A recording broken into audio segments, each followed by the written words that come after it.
बगैर मुसलमानों को बताए ताले खोल दिए। और उस वक्त 86 में मैं पहले ही बोल चुका हूं, बोल रहा हूं, उस वक्त टाइपराइटर नहीं था। 20 मिनट की सुनवाई में 25 पेज का ऑर्डर दे दिया वो। और बाद में जज साहब अपनी किताब में लिखते हैं कि मैंने ऑर्डर इसलिए दिया क्योंकि जब मैं कोर्ट में बैठा था तो मैंने एक बंदर को देखा, और बंदर को देखने के बाद मुझे ये मालूम हुआ कि कुदरत मुझे कुछ कह रही है। फिर 6 दिसंबर को ये हो गया। सुप्रीम कोर्ट ने ही परमिशन दिया था। इन तमाम लोगों ने कहा कि वह कुछ नहीं करेंगे। अब हमको खदशा ये है कि अब जब एएसआई की रिपोर्ट आएगी तो बीजेपी आरएसएस एक नैरेटिव सेट करेगी। इलाहाबाद हाईकोर्ट का ऑर्डर आने से पहले उत्तर प्रदेश के चीफ मिनिस्टर ने ये बात कही थी कि बिल्डिंग पुकार कर बैन दे दिया। वो नैरेटिव सेट कर रहे थे। अब जैसा एएसआई का रिपोर्ट आएगी, नैरेटिव सेट किया जाएगा पूरे देश में। उसके बाद मुझे को खदशा ये है, हम उम्मीद करते कि ना हो। हमको सुन लीजिए, हमको खदशा है कि कहीं 23 दिसंबर ना हो जाए, हमको खदशा है कहीं 6 दिसंबर ना हो जाए। खदशा है, एप्रीहेंशन जिसको बोलते हैं इंग्लिश में, वो है हमको। और हम नहीं चाहते कि ऐसे कई बाबरी मस्जिद के इश्यूज खुल जाएं। और आखिर में आपको याद दिला रहा हूं पर्सनली, आप थे, हमारे दोस्त थे, और आप भी थे। जब बाबरी मस्जिद का फैसला आया था, मैंने कहा था कि ये सब खुलेंगे, ये सब मसले बढ़ेंगे। और आखिर में हम आपको बताना चाह रहे कि बाबरी मस्जिद, राम मंदिर के सुप्रीम कोर्ट के जजमेंट में आप लोग पैराग्राफ नंबर 102 पढ़ लीजिए, पैराग्राफ नंबर 103 पढ़ लीजिए, पैराग्राफ नंबर 105 पढ़ लीजिए, जिसमें सुप्रीम कोर्ट ने क्या कहा प्लेसेस ऑफ वर्शिप एक्ट के बारे में। प्लेसेस ऑफ वर्शिप एक्ट है क्या कि किसी भी समुदाय के रिलीजियस प्लेस का रिलीजियस कैरेक्टर ना बदला जाए। अब ये जो सर्वे होगा, इससे उस मस्जिद का रिलीजियस कैरेक्टर बरकरार रहेगा या बदल दिया जाएगा। जो योगी आदित्यनाथ ने कहा वो बात, वो कि रिलीजियस कैरेक्टर को रखने की बात थी या मस्जिद में से नमाज खत्म करने की बात उन्होंने की। तो इसीलिए हम आपसे कह रहे हैं कि सुप्रीम कोर्ट ने वाजे तौर पर, जिसमें अभी प्रेजेंट चीफ जस्टिस साहब भी उस बेंच में थे, उसमें पैराग्राफ नंबर 102 में उन्होंने कहा कि in providing a guarantee for the preservation of the religious character of places of worship as they existed on 15/8/1947 and against the conversion of places of public worship, Parliament determined that independence of colonial rule furnishes a constitutional basis for healing the injustice of the past by providing the confidence to every religious community that their place of worship will be preserved and that their character will not be altered. फिर अगर आप देखेंगे paragraph number 103 में, the law speaks to our history and to the future of the nation, cognizant as we are of our history and of the need for the nation to confront independence for the watershed movement to heal the wounds of the past. Historical wrongs cannot be remedied by the people taking the law in their own hands. In preserving the character of place of worship, Parliament has mandated in no uncertain terms that the history and its wrongs shall not be used as instruments to oppress the present and the future. आप paragraph number 5, माफ करना आपका time ले रहा हूं मैं, इसमें उन्होंने वही बात कही थी। जो ये इसीलिए हमने ये ट्वीट किया था। लेकिन वहां पर जैसे और संवैधानिक संस्थाएं अपना काम कर रही हैं, आप उस पर भरोसा नहीं कर रहे हैं, आप यानी कि कहीं न कहीं जुडिशरी और संवैधानिक संस्थाओं के सवाल उठा रहे हैं, उठा रहे हैं। नहीं, ये आपकी राय है, मेरी राय वो नहीं है। आप संशय क्यों जाहिर कर रहे हैं? अरे भाई देखिए, दूध के जले छाछ को भी फूक कर पिएंगे ना। 23 दिसंबर 1949 को हुआ, फैक्ट है, कोई डिनाई नहीं कर सकता। 86 को हुआ, कोई डिनाई नहीं कर सकता, ताले खोले गए।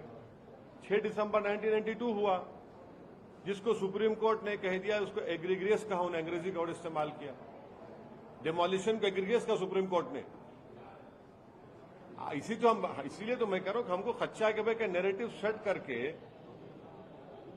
आप 23 दिसंबर ना कर दें, आप 6 दिसंबर ना कर दें। तो आप कहना ये चाह रहे हैं कि संवैधानिक संस्थाओं नहीं नहीं नहीं नहीं नहीं नहीं नहीं नहीं नहीं नहीं नहीं बिल्कुल बिल्कुल नहीं, मैं वो नहीं कह रहा हूं। मैं तो बराबर एक उनको सुप्रीम कोर्ट की हो, लोअर कोर्ट हो, डिस्ट्रिक्ट कोर्ट हो, हम इज्जत करते हैं, उनको मानना पड़ेगा हमको। मैं आपको सिर्फ तारीख में क्या हुआ था वो आपको बता रहा हूं, और हम भी नहीं चाहते कि ऐसा बाबरी मस्जिद इशू खुल जाए।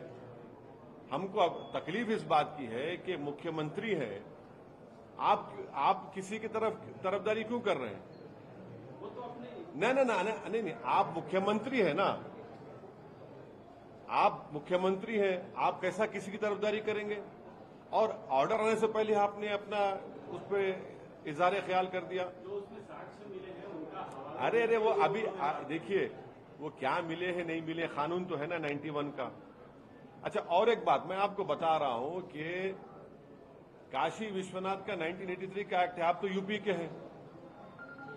83 के एक्ट में सेक्शन 5 देख लीजिए, जो डिफाइन करता है कि वो मंदिर का हिस्सा कितना है। 83 का एक्ट है वो, जिसमें ज्योतिर्लिंग का जिक्र किया गया। वो सब कानून है, रखते हुए मुख्यमंत्री ऐसी बात करेंगे?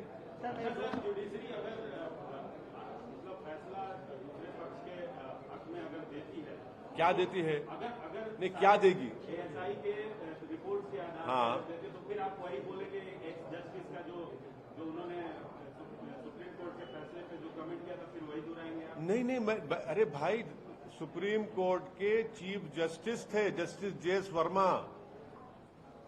जस्टिस जेएस वर्मा थे, असदुद्दीन ओवैसी नहीं। जस्टिस जेएस वर्मा ने कहा था वो जुमला, और तारीखी बात कही थी उन्होंने। फिर आप वही दोहराएंगे? अरे भाई देखिए, क्या आप क्या मेरा फ्रीडम ऑफ रिलीजन छीनना चाहेंगे या फ्रीडम ऑफ एक्सप्रेशन छीनना चाहेंगे मेरा? वो तो नहीं हो पाएगा ना। मैं तो अपनी बात करूंगा, संविधान के दायरे में रहकर बात करता है और करता रहूंगा। ये आपको खदशा है कि हम हमेशा नहीं सोच रहे। एएसआई पे भरोसा है आपको? हाँ, अच्छा, आप सुन लीजिए, आप सुन लीजिए एएसआई के बारे में। सुप्रीम कोर्ट ने ही बाबरी मस्जिद राम मंदिर में कहा कि मंदिर तोड़कर मस्जिद नहीं बनाएगी, एएसआई की रिपोर्ट को खारिज कर दिया उन्होंने। उस केस में वही तो आपको बता रहे हैं, उसी केस में सुप्रीम कोर्ट ने एएसआई को माना ही नहीं, खारिज कर दिया उसको। ये तो सारी दुनिया में बाजा बजाए थे बीजेपी वाले, आरएसएस वाले, उन्होंने कहा खारिज कर दिया कि मंदिर तोड़कर मस्जिद बनाएगी। ये इस पर दिया कि बिलीफ है कि वहां पर पैदा हुए थे, इसलिए सुप्रीम कोर्ट ने फैसला दे दिया। मगर मंदिर तोड़ने की बात तो खारिज ही कर दी सुप्रीम कोर्ट ने। मस्जिद तोड़ने को सुप्रीम कोर्ट ने कहा एग्रीगियस एक्ट कहा उसको, क्रिमिनल एक्ट कहा उसको, और एएसआई की रिपोर्ट को बारूद कर दिया उन्होंने। अभी भी एक्सकवेशन की बात नहीं कर रहे हैं, उन्होंने साफ तौर पर कहा जो जहां पर है उन्हीं के ऊपर है। नहीं, वो देखिए, वो ऑर्डर है, सही है। मेरे को एज अ खदशा ये है कि कहीं 23 दिसंबर और 6 दिसंबर ना हो जाए। इसीलिए हम कह रहे हैं कि 91 का जो एक्ट है, जिसमें सुप्रीम कोर्ट ने ये कहा है, पैराग्राफ नंबर 102, 103, 105, हम वही कह रहे हैं। हम भी नहीं चाहते कि इस तरह के हालात पैदा हों। आपको इनडायरेक्टली आप कह रहे हैं कि आप इनडायरेक्टली नहीं कह रहे, हम जो भी कह रहे हैं आपके सामने साफ साफ कह रहे हैं। इसमें नहीं, देखिए, आप गैर जरूरी के उसको मेरे मुंह में अल्फाज मत डालिए। क्या ऐसा लगता है आपको इस बात का शुभ है कि ये जो एएसआई का सर्वे होगा, उसके सर्वे की रिपोर्ट पब्लिक होगी, तो एक नैरेटिव, जो आप नैरेटिव की बात कर रहे हैं, हाँ, उसके बिना बिल्कुल मुझे हो सकता है, नहीं, अयोध्या में हुआ, नहीं, ऐसा आपका कहना है? मुझे खदशा है कि जब रिपोर्ट आएगी तो उसके बाद रिपोर्ट क्या आएगी मुझे नहीं मालूम, मगर जब रिपोर्ट आएगी तो एक नैरेटिव सेट करने की कोशिश करेंगे लोग। भाई देखिए, जब बाबरी मस्जिद का भी नैरेटिव सेट कर दिया गया था कि मंदिर तोड़ के मस्जिद बनाएगी, सुप्रीम कोर्ट ने उसको खारिज कर दिया, खाली बिलीफ की बुनियाद पर दिया। अब कोई बोलता नहीं है उस बारे में। सुनिए, एएसआई की रिपोर्ट को सुप्रीम कोर्ट ने कहा कि नहीं मानते। यहाँ पर कुछ निशान है मस्जिद पे, बता रहे हैं सर, मस्जिद के। अरे बाबू, तो 91 का एक्ट किस लिए है? सुप्रीम कोर्ट ने बाबरी मस्जिद राम मंदिर में क्या कहा था? और तीसरी बात, प्लेसेस ऑफ वर्शिप एक्ट पढ़िए, किसी भी जगह का रिलीजियस कैरेक्टर आप बदल नहीं सकते।